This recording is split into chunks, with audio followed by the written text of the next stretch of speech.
Well, thank you very much, Sir Michael, for speaking to the Australian Academy of Health and Medical Sciences. You're probably the best known public health academic in the world now, and that's a great position to hold. But can you tell us how you moved from your early start studying medicine to specialise in public health and health equity in particular?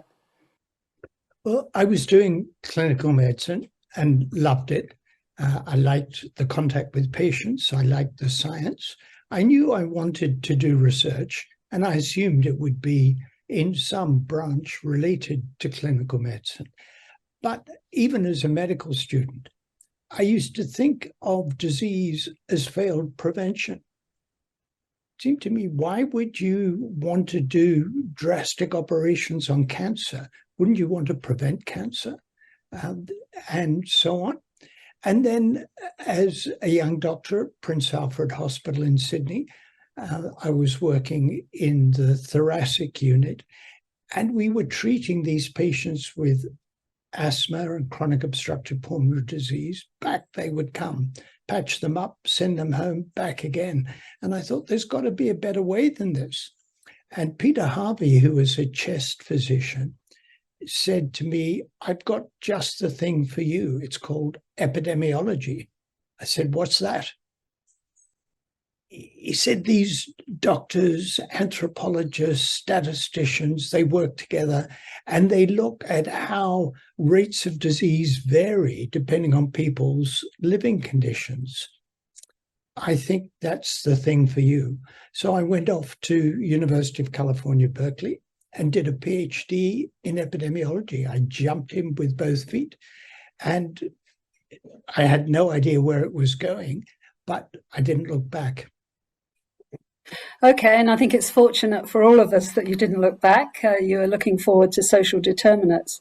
Of course, perhaps the study you're most famous for are the Whitehall studies, which really showed us that social determinants aren't just about the disadvantage. There's actually a whole gradient, and that was reflected amongst your study of British civil servants. Could you just tell us quickly about the Whitehall studies? Yeah, my UK mentors, my Berkeley mentor was Leonard Syme. My UK mentors were Donald Reid and Geoffrey Rose, who were conducting what they saw as a UK Framingham study, measure blood pressure, cholesterol, smoking, body weight, follow people over time and see how it predicts heart disease, lung disease, and the like. And so a conventional risk factor study. When I started looking at it, as Geoffrey Rose said to me, the only social thing we've got, I know you're interested in social things, is people's grade of employment, where they are in the social hierarchy. And you have to remember, of course, that British civil servants exclude the richest people in society, no bankers, no hedge fund managers, and excludes the poorest because everybody's employed. And yet, among this group of predominantly white-collar employees, the lower the status, the higher the mortality. And it was a social gradient. It wasn't just that the poor, the relatively poor, had worse health than everybody else. It was a gradient. People second from the top had higher mortality than those at the top, ran all the way from top to bottom. And only about a third of it could be explained by blood pressure, cholesterol, smoking, body weight. Those things are very important, but they only explained about a third of that social gradient. And that, I mean, I spent about 2 years trying to explain this away. I assumed it was an artifact, it was some kind of bias, and I couldn't explain it away.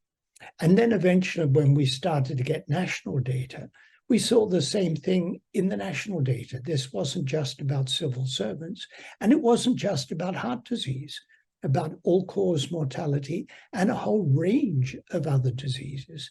And that then, I mean, I hadn't gone into the Whitehall study thinking about inequalities or social determinants, but this persistent finding of the social gradient got me thinking about, well, why does this come about? What is it about being in the middle of the hierarchy that puts you at higher risk than being at the top, and being lower down puts you at higher risk than being in the middle? I had to consider people's social arrangements from the beginning of life. And that then led me to social determinants of health. And Michael, I think one of the interesting things really with the Whitehall study was this whole issue of status. And of course, one of your books is the status syndrome. I mean, would you like to sort of address that issue of where we're positioned in a social hierarchy, which is not a behaviour, it's where you are positioned, and how that seems to affect health? I'm slightly regretful that I gave my book the title Status Syndrome, because it implies it's just about status, a psychological feeling of being a bit higher than the other chap or a bit lower than the other woman. And because I don't think it is just about status. I think it's about a whole set of social conditions. I mean, people who are high status didn't get there randomly. They got there because, in general, for example, high-grade civil servants are taller.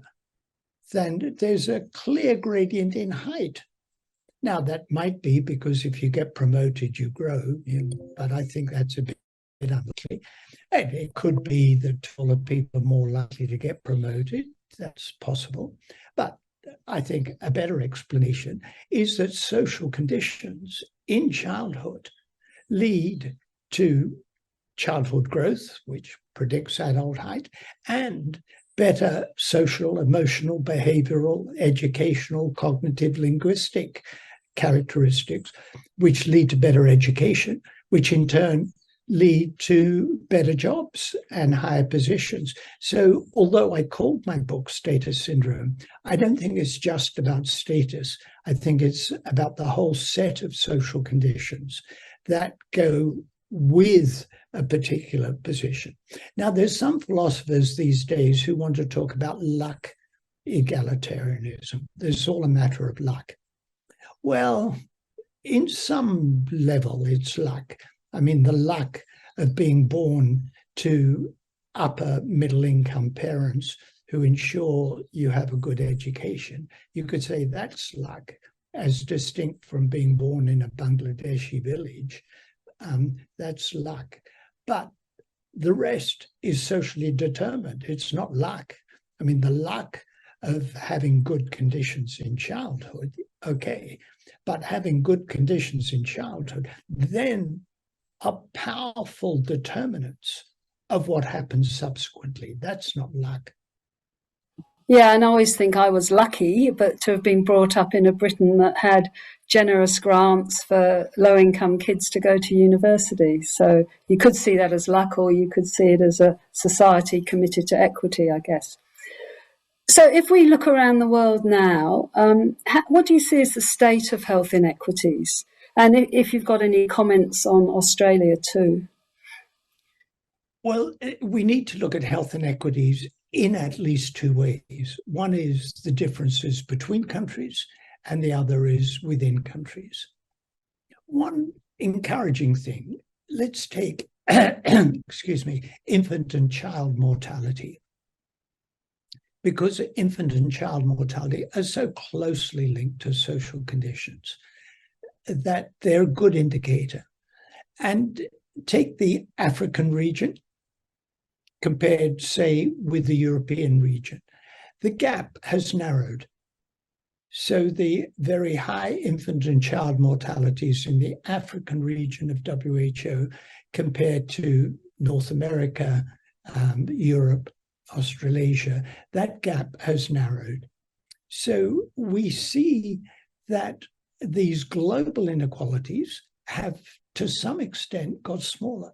And that's related to the fact that poverty, absolute poverty globally, has got less.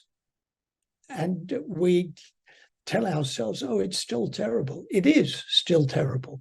But if you look at some absolute poverty measure, $2.80 a day, or whichever measure you take, absolute poverty levels have gone down globally. And that's not only China. China's made a big contribution to that, but it's not only China. So we see globally persisting huge inequalities, but in many respects, they've got less over time. Within countries, we see a different thing. If we've got the long perspective, say 1900 compared with 2020, well, of course, inequalities in absolute terms, inequalities in health, have got much less. When the infant mortality rate was 200 per thousand childbirths, 200 per thousand childbirths in the worst off group, and 100 in the best off group, well, the gap was 100. Now, in Britain, we're talking about 2, not 100, 2 per thousand live births, compared with 9 or 7. So it's still big, but we're talking about a difference of 5 per thousand live births compared with 100 per thousand live births. So on the long term, inequalities have got much smaller. Now let's focus on what's been happening more recently, and that's pretty alarming. Inequalities in life expectancy are getting bigger again in many countries. We've done several reports for the UK. Recently, we did one for Norway. Even in Norway, the best health, inequalities are getting bigger. They're smaller than in the UK, but they're getting bigger. So in many countries, health inequalities are getting bigger. That's alarming, and it's challenging, and it means that we've got a great deal to do. And I think it is related to the fact that social and economic inequalities have been getting bigger. The predominant social and economic model that we have has led to increased inequalities, and in its train, we get increased health inequalities. So I started with an optimistic picture, but I finish with saying we've got a big challenge. Yeah, and I think that's true in Australia as well. We've certainly, life expectancy has increased obviously dramatically for everybody, but there has been an increase in the gradient in Australia from something like 1.5 times between the top and the bottom to about 2 times. So that is concern. Although, you know, we have to remember that life expectancy has increased overall. Now, it's 15 years since we both worked under your chairmanship of the report on the Commission of the Social Determinants of Health. Since then, what developments have been most promising to you from our recommendations? I'm a modest chap, so forgive me if this sounds a little bit immodest, but I think the impact has been beyond my wildest dreams. Pick up Journal of the American Medical Association, and you see social determinants of health all over it. The language in the US, in Canada, social determinants of health. Now, they don't always know what they mean by that, and they may not mean what you and I mean, but still, the World Medical Association, where I spent a year as president, they're talking the language of social determinants of health. In the wake of the Global Commission, the European region of WHO asked me to lead a review of social determinants and the health divide in the European region.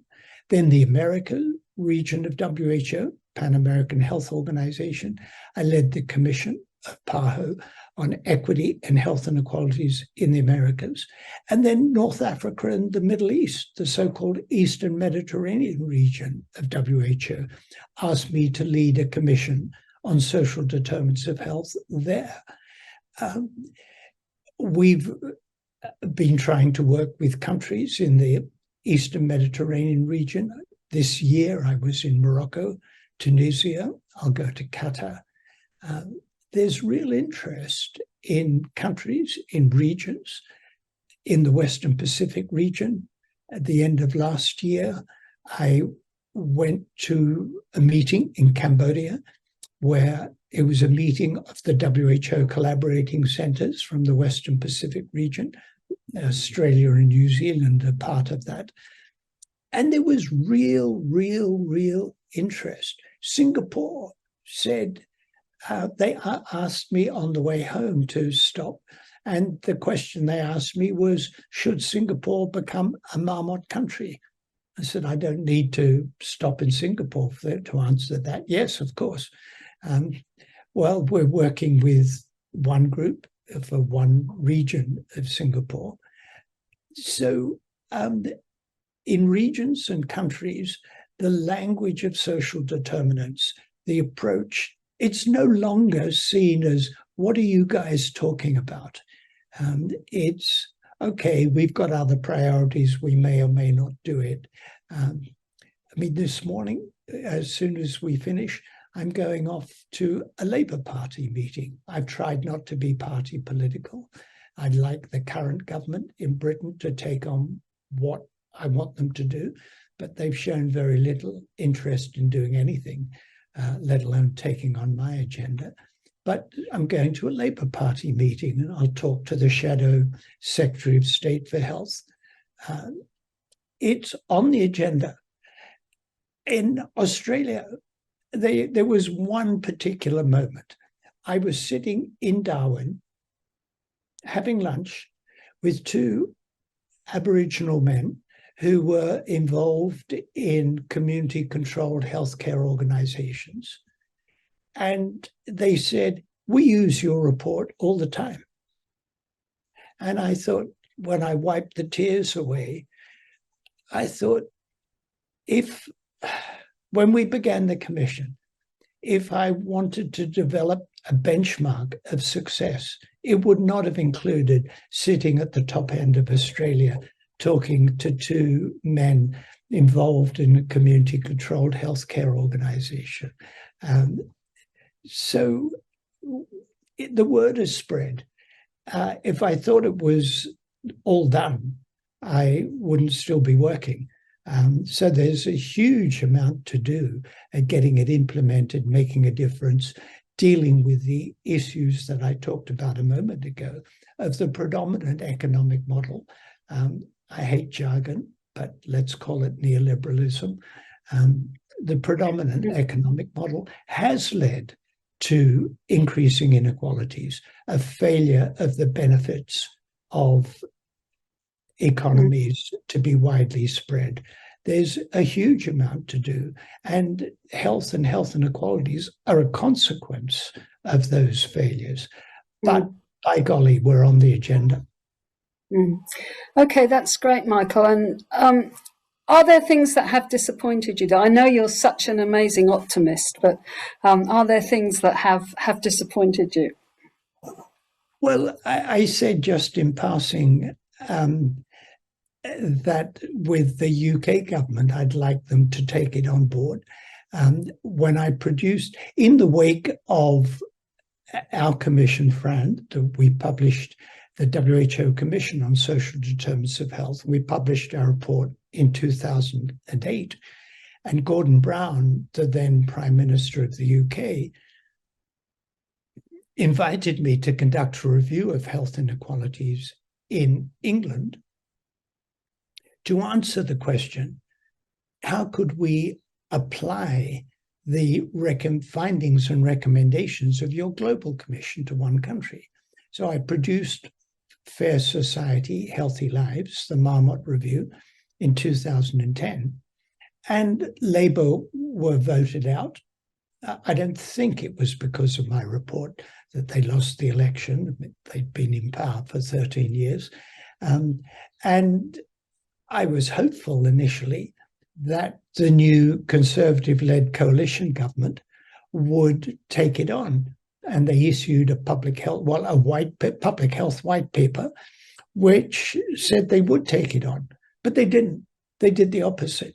And in fact, I gave evidence to the COVID inquiry in the UK recently. I know you want to talk about COVID, but I gave evidence to the COVID inquiry on preparation, how well prepared we were. And I said a decade of austerity meant that the rate of increase in life expectancy slowed dramatically. Inequalities in health increased, and life expectancy for the poorest people went down. And it was not fanciful to link that to austerity. And we entered the pandemic with our public services depleted, increased economic and social inequalities, and not very healthy. And in fact, the former Prime Minister, David Cameron, when he gave evidence to the COVID inquiry a couple of days after me, it was put to him, Professor Marmot said that austerity meant we were ill prepared for the pandemic. He said, Marmot is wrong. Well, there you are. I must be wrong. Not because the data contradict me, but because the former Prime Minister contradicted me. Then it was put to George Osborne, the former Chancellor of the Exchequer, Minister of Finance. Professor Marmot says that austerity meant we were ill prepared. And George Osborne said, I reject that absolutely. We took the tough economic decisions, and it was for that reason that we were so well prepared to deal with the pandemic. I thought, I think he got 4 untruths into one sentence. It was precisely because of the economic decisions that were taken in 2010 that we were so ill prepared to deal with the pandemic. So yeah, that's extremely disappointing. And when I talk to politicians in different countries, the default position when they talk about health is, of course, to talk about healthcare. And we all know how important healthcare is. We know it's absolutely vital. And it's a severe abrogation of human rights if people get sick not to have affordable, available healthcare. And ministers of health tend not to go beyond that. So that is disappointing. And it's a continued challenge to, when I gave an optimistic answer to your question of why I was so pleased at what had happened, but it's still a continued challenge to get people to realize that if you want to improve health and reduce health inequalities for your country or your community, it means action on the social determinants of health, on early child development, on education, on working conditions, on people having enough money to live, on housing and decent environmental conditions, as well as making healthy choices the easy choices. Yeah, it's interesting that you mentioned, we've talked about COVID. The other thing I think that happened during COVID was certainly in Australia, we had some rapid changes in social policy. So, for instance, the amount of payment to people who were unemployed was just about doubled. And a lot of our welfare organisations produced reports documenting how that had made such a huge difference to people's lives, whether it was being able to buy a new school uniform or send children on a school trip or eat a healthier diet. Did you observe other policies around the world that were good for health equity? I mean, unfortunately, in Australia, that policy was reversed, but it was like a natural experiment for the period in which that was the government policy. But are there other policy areas you observed during COVID? Yeah, well, let me go back one step. At the beginning of the pandemic, sales of Albert Camus' The Plague soared. In fact, Jacqueline Rose, in Social Observer in Britain, she claimed that the sales of Camus rose roughly in line with the COVID death rates. So we were all rereading The Plague. And as she quoted Camus, he said that the plague revealed the, however one wants to say it, the rottenness of society. And I wrote a little piece right at the beginning of the pandemic, quoting Camus, and said that the pandemic would reveal the underlying inequalities in society. and amplify them. And so it proved. Now, a lot of countries did step in, as you said, Australia, the United States. Donald Trump's management of the pandemic was a disaster, but there was cross-party commitment. Unemployment benefits in the US were more generous than they had been pre-pandemic. There was real investment across Europe. In Britain, universal credit, which is our welfare payment, was upgraded by £20 a week, £1,000 a year for poorer people. There was a furlough scheme so that people who were put out of work by the pandemic got 80% of their salaries. Now, if you were at the margin, 80% of being at the margin puts you below the margin of poverty. And if you're on universal credit and you get £1,000 a year more, that's pretty good. But, well, it's a little bit good. What we know is in Britain, the universal credit, the welfare payment, provides 70% of what you need for essentials: food, shelter, heating, 70%. Wow. So if it goes up £1,000 a year, that's something that takes it up nearly to what you need. But after 12 months, it was taken away again.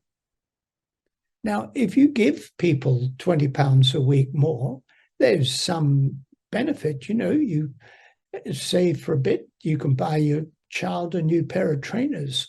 They don't have to wear the old ones that they've grown out of. Take away £20 a week when you're getting 70% of what you need to meet essentials. And that's real hardship. That's real hardship. Facing winter, wearing 2 overcoats indoors,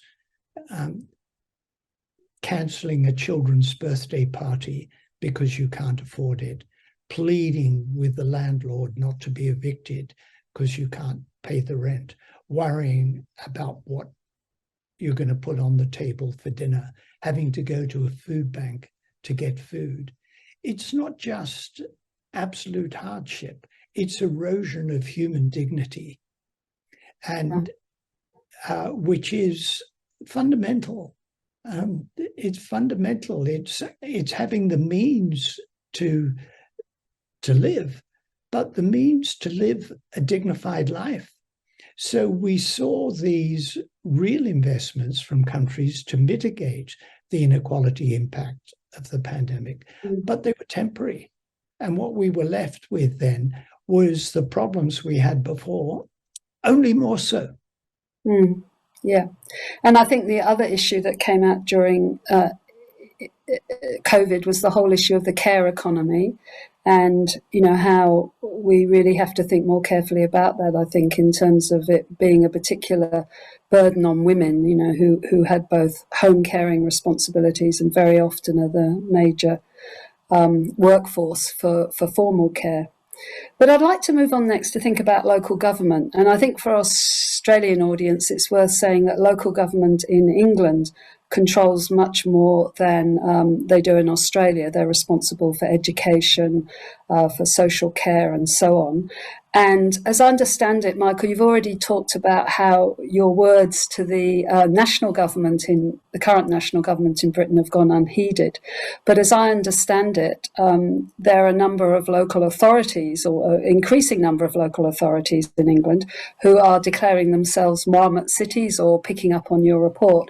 And I had the benefit of spending some time with Jessica Allen this week, who's your Deputy Director at the Institute of Health Equity. And she was telling me about all the commissioned work you've done for that. So it sounds like you're making a real impact with local government. So could you tell us a little bit about that? Yeah, it's been really exciting. I mean, when people ask me in Britain, aren't you aren't you depressed? Aren't you frustrated? You know, you've been saying this for years and no one's listening. And they're referring to the government in Westminster. And I say, people are listening. In 2012, 2 years after we produced the Marmot Review, Fair Society, Healthy Lives, Coventry, the city of Coventry, declared itself a Marmot city. After they'd been doing it for a while, they invited me up there. Well, they invited me up there at the beginning, but they invited me and they said, we want to be a Marmot city for another 5 years. Are you happy with that? I said, well, up to you. Yeah, cool, sure. And what that meant was taking the 6 domains of recommendations from my Marmot Review, which I summarized briefly before: give every child the best start in life, education and lifelong learning, employment and working conditions. Number 4, everyone having at least the minimum income necessary for a healthy life. Number 5, healthy and sustainable places in which to live and work. And number 6, taking a social determinants approach to prevention. In other words, looking at the determinants of healthy and unhealthy behaviors. Yeah. And Coventry said, we're going to make that the basis for our planning for the city. And they did. And it was led by local government, the health and care services, public health, police, education, the voluntary and community sector. So I went to Manchester, and Andy Burnham, who's the mayor of Greater Manchester, which is 10 local authorities. And I said, Coventry's doing it. That's really good. But if Manchester did it, then, and Andy said, okay, we'll take it on, and invited us to prepare a report. Then COVID struck, and we called our report for Greater Manchester, Build Back Fairer in Greater Manchester. And we called our COVID report Build Back Fairer. In other words, not just build back better, but fairer. We don't want to reestablish the status quo. I had an invitation yesterday. So after we did the report for GM, we did it in June 2021. In September, I think it was, 2022, so 15 months later, the City of Manchester did their own report. I then went to a meeting of the council to talk about this, and they've invited me to another meeting of the council as they report on progress. Wow. So then I went to Liverpool, said, you know what they're doing in Manchester? So we did a report for Cheshire and Merseyside, Lancashire and Cumbria, Gateshead, north of Tyne, Leeds, Luton, Waltham Forest. And then Gwent said, we want to be the first Marmot region in Wales. Gordon Brown invited me up to Scotland, his old constituency just north of Edinburgh, Kirkcaldy. And he said, well, why shouldn't Fife, which is the region where Kirkcaldy is, I'd like Fife to be the first Marmot region in Scotland. So we then got business involved, Legal and General, a big insurance company, which has 1.3 trillion pounds under investment. Not small. However much that is, massive amount. Think how much you paid for nectarines last week, and then think about 1.3 trillion pounds under investment. And Legal and General approached me and said, we'd like to know what we could do in our day job that might improve health and reduce health inequalities. And we said 3 things. Quality of employment, think about the people who work for you. Number 2, goods and services. And this was not just for Legal in General, this was for business in general. Think about your goods and services. If you're the tobacco industry, we can't work with you because what you do is bad for health. If you're the food industry, we can work with you, but you can be a force for good or a force for bad. So goods and services. But if you're legal and general and you are the single biggest investor in the FT 100 companies and the big corporations, you can channel your investments. Are you investing in companies that are good for health or bad for health? So, corporations talk about ESG, environment, social, and governance. At H, environment, social, health, and governance. So number one is quality of employment for employees. Number two is, is your business good for health or bad for health? And number three is the wider impact on the society and environment in which you operate. Legal in general, given all these Marmot communities around the UK, Legal in General have funded us to set up a network. And we're having the first, I hope, annual meeting of our Health Equity Network in October. And we launched the network in January. 1,000 people have signed up to it. Wow, yeah. From all around the country. Now, either as individuals or representing the organizations to which they belong, which they work. So it's really exciting. The National Institute of Public Health in Italy is really interested in the idea of Marmot cities. I said, don't call it that. Call it sustainable health equity or something. But they've got part of Rome signed up. We went to Palermo. We're talking with Torino, Trieste, Bologna. So trying to get a network of cities in Italy. So the idea is spreading.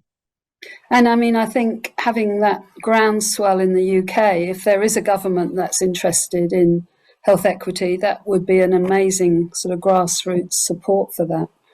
Yeah. A lot in our academy, a lot of fellows work in laboratories as bench scientists and, looking very much at molecular levels of things. In what ways do you think the quest for health equity could be relevant to those researchers?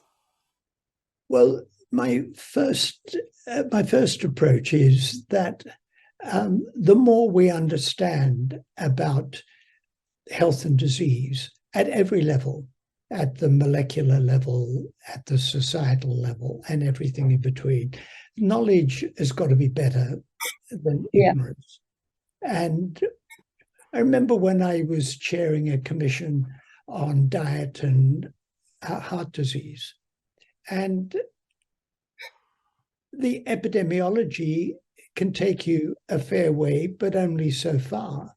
And I was desperately interested in the biological mechanisms that might tell us whether a particular nutrient was having, what kind of effect it was having on disease. So understanding the biology is absolutely crucial to our understanding of health and disease. People like you and I, Fran, who approach the world looking at the social and economic arrangements, I think that's vital. But we can't do what we do without understanding the biology of health and disease. So, but I've answered a different question. I've answered the question of why do we need to understand what the lab scientists are doing? But I would turn it around and say for the lab scientists to think about the wider implications of what they're doing, how their basic understanding might lead to a better understanding of health inequities, could be very fruitful. Recently, I met Paul Nurse for the first time. He won Nobel Prize he's a geneticist for some part of mechanisms of cell reproduction. And he's the head of the Francis Crick Institute, which is a big basic science, probably the biggest in Europe, just close to UCL, where I work in London. He's head of the Francis Crick Institute. Part of what he does is he brings local school children from, it's a deprived area of London, into the crick to help them understand science. In other words, he's head of this incredibly impressive basic science institute, but he's thinking about his local deprived community, how they can have an impact on their community. I mean, it was really inspiring. I said to him, "You've got to send me some details about that. I will quote you." Yeah. So that's one illustration how a fantastic basic scientist can be thinking about the wider implications of what they do. Well, that's great, Michael. Thank you. There's just one other issue. When we play this recording, it will be the day before we have a constitutional referendum in Australia to institute within the Constitution a voice to the Australian Parliament. And I guess my view is very strongly that this would have a direct public health impact because it will be a constitutionally mandated voice. And in fact, it's shifting some power to Aboriginal people. Would you have any comments on how those kind of consultative processes can be good for our health? Well, you know, as you know, Fran, on every visit I make to Australia, I try and engage one way or another with the indigenous communities in different parts. Earlier this year, I was in Melbourne. You and I went to Alice Springs together. I mentioned Darwin, Sydney, Queensland, and so on. And two things strike me. One is that in Australia, I think Australia ranks number 2 in the Human Development Index on life expectancy, income, and literacy. And last time I looked, which was a while ago, if Australian Aborigines and Torres Strait Islanders were treated as a separate country, they would rank 115. Australia ranks 2, and First Nation Australians rank 150. I mean, it's hard to go on after that. It's in this wonderful country, the original residents of the country are in such parlous conditions. The second thing that strikes me is that it isn't hopeless. It isn't hopeless. I look periodically at the Closing the Gap report. I think the last one was 2022. And of, 16 goals, only 4 are on target. So that looks pretty hopeless. On the other hand, when you look at the proportion of Indigenous Australians who are getting tertiary diplomas and educations, and I compare that with what it was like when I was a medical student in Sydney, wow, it's a world of change. So it's appalling that there's such a distance to travel, but it's encouraging that it's possible to travel along that distance. When I meet professors from Australian Indigenous background, and I think this just wasn't possible generations ago, one generation ago, it just wasn't possible. But we have said from the beginning that empowerment is crucial. And as you'll remember, I think about empowerment in 3 ways. Material conditions, having the money to feed your children; psychosocial, having control over your life; and political, having voice. And all 3 are important, and they're linked. And I don't think you could look at the position of Indigenous Australians and say they have voice. And that was language we used 15 years ago. Yeah, I mean, it's interesting that that's the language that's being used in the referendum. That it's time for a big step forward. When I was in Melbourne as I mentioned earlier this year, I gave evidence to the Europe Justice Commission. Mm.